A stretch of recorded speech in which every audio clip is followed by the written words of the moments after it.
Bakit tayo pinatawag dito? Matagal ko pinag-iisipan ng mga ito. Magbigay galang kay Haring Nebukadnezar!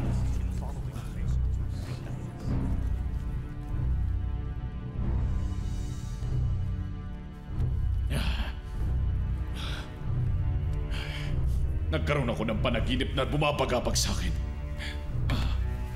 Kailangan malaman ko ang kahulugan nito. Mabuhay ang mahal na hari. Sabihin niyo sa amin ang panaginip at sasabihin namin ang kahulugan nito. Seryosong bagay ito. Kung hindi niyo masasabi ang ibig sabihin ng aking panaginip, mapuputulan kayo ng mga binti at braso at ang inyong mga tahanan ay mawawasak! Ngunit kung inyong masasabi ang aking panaginip at ang mga kahulugan nito, bibiyayaan ko kayo ng pabuya at mga parangal. Sabihin niyo lang ang panaginip at ano ang kahulugan nito. Sige po, mahal na hari. Sabihin po ninyo ang panaginip at ipaliliwanag namin ang kahulugan nito. Alam kong ginagawa niyo. Pinahahaba lang ninyo ang oras dahil sa sinabi ko sa inyo na iisa ang hatol ninyo. Kapag hindi ninyo nasabi ang aking panaginip, katapusan na ninyo. Kaya ngayon, nagkaisa kayo magsinungaling sa akin. Akala niyo'y magbabago pa ang aking isip.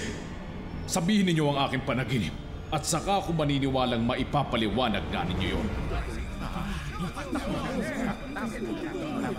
Wala pang tao sa daigdig na makagagawa ng inuutos nyo. Wala ring hari. Gaano man ang kapangyarihan niya na nag-utos ng ganyan sa sino mang salamangkero, manghuhula o astrologo.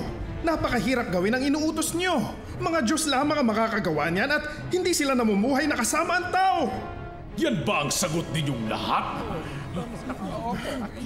Kung ganun lahat kayo ay mamamatay!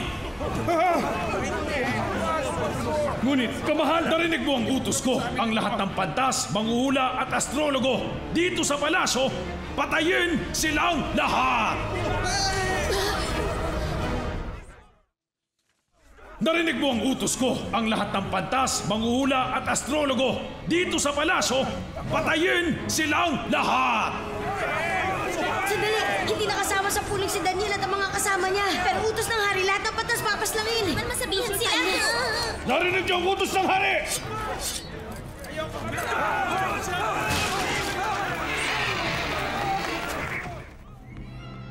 Daniel!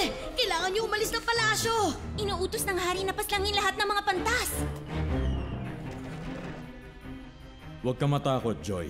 Daniel, anong gagawin natin? Dalhin mo sila at hintayin mo ko sa aking bahay. Kailangan mong sumama sa amin. Papatayin ka nila! O protektahan ako ng Panginoon.